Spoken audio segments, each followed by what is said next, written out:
When you first download the digital planner, you can make your way over to the instructions tab. If you are watching this video, that means you are already in the right place, but here in this instructions tab, you will get an overview of what the different tabs are, even though we're about to go over that soon. The best practices for using the planner, getting started, and FAQ and troubleshooting with this planner. So with that, let's go ahead and dive right in. And here is where we have our goals tab. This is where you'll be setting your short-term and long-term goals. In the top left, we have today's date.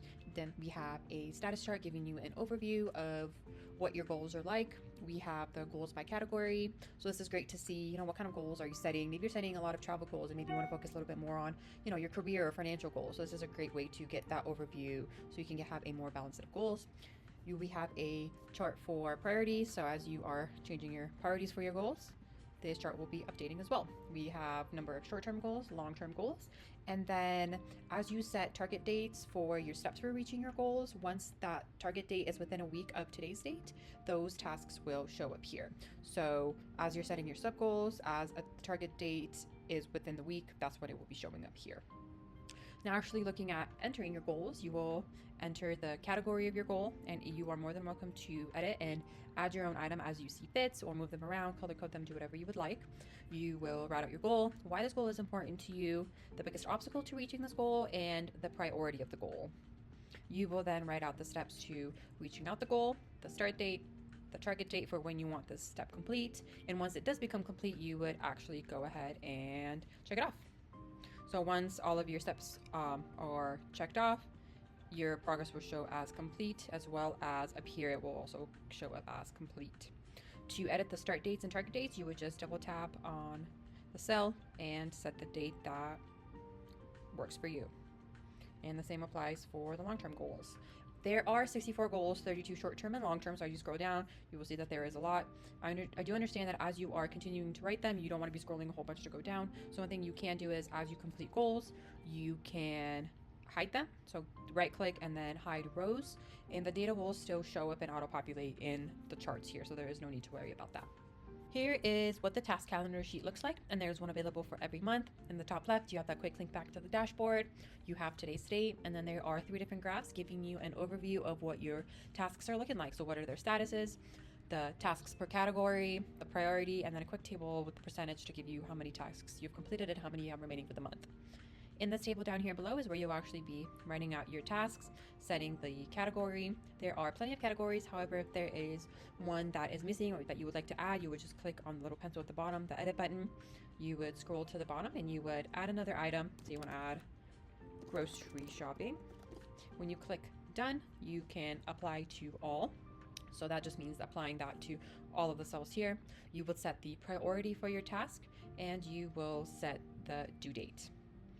The days left is calculated based off of what today's date is and whatever due date you set. So in this case, today is January 20th.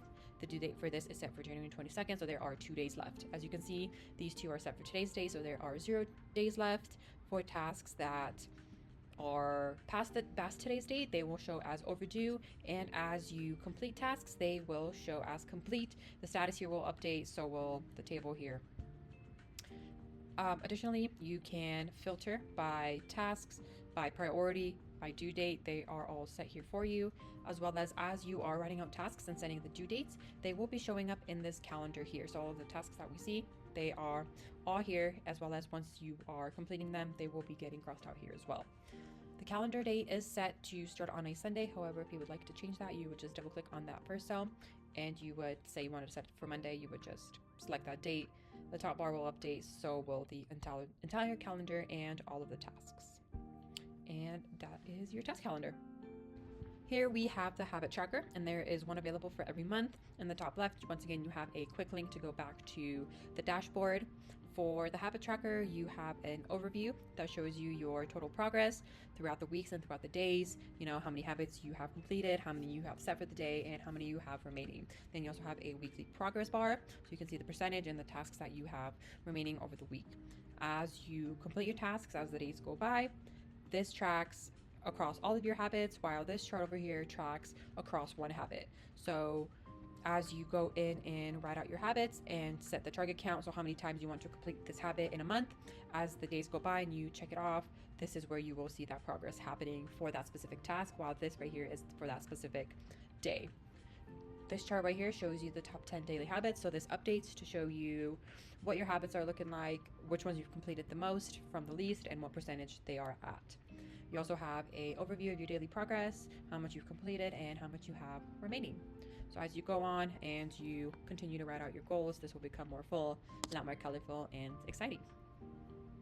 Lastly, we have the dashboard, and there is nothing here for you to fill out. Rather, it is a place that summarizes all of the sheets into one across all of the months, so you could track that progress over time. And one thing to note with this dashboard, as well as with a lot of the other sheets, is that a lot of these cells do have formulas in there that help calculate and auto-populate other cells and tables and charts.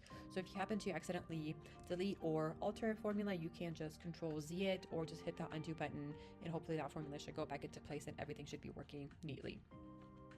Hopping back into the dashboard, the first few columns, we have today's date, we have the quote of the day, and this quote does update every day with a new quote, so you will not be getting the same one twice. Next, you have a table of tasks and goals that are due today. So based off of the due dates and the target dates that you set in those other sheets, once those dates match whatever today's date is, those tasks and goals will be showing up here. And one thing to note about when you should be writing something as a goal or a task or even a habit is completely up to you. You can set something as a goal and also have it as a habit, as well as a task. So all of those are completely up to you. Then you have a task tracking summary chart. So here, as the months progress, you can see how many tasks you've been setting for yourself, how many of those you've been completing, and how many of those maybe are remaining. Then you have the task goal category, so you can kind of see across all of the months how many categories you've been setting and what those categories have been.